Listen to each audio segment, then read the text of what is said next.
რომელთაც წინასწარ ჰქონდა ქრისტეს იმედი. ამ სოფელში მყოფებს, როცა გაქვს ქრისტეს იმედი, ანუ ქრისტესადმი ნდობა, ანუ გაცოცხლებული რწმენა, ნდობა არის ცოცხალი რწმენა, გაცოცხლებული რწმენა, ცოცხალი რწმენა, ანუ ღმერთთან ერთობის განცდა, ანუ მისტიკური გამოცდილება, ანუ ქრისტეს შენში, იგივე პავლე მოციქული როგორც იტყვის კოლოსელთა მიმართ ეპისტოლეში, გესმით როგორი მნიშვნელოვანია ჩვენი აქ რო ვართ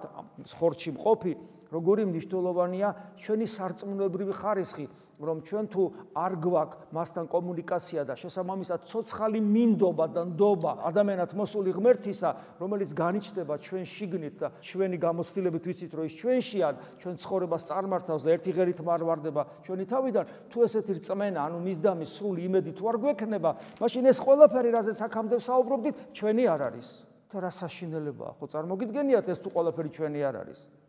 ამიტომ ყველაფერი უნდა გავაკეთოთ იმისათვის, რომ ჩვენ ვიყოთ ნამდვილი ქრისტიანები, ქრისტეს საკუთარ თავში განცდელნი. რა თქმა უნდა, ამას სწავლა ჭირდება, ამას ეკლესიის ერთგული შვილობა ჭირდება, ამას წმინდა წერილთან ურთიერთობა, წმინდა მამებთან ურთიერთობა,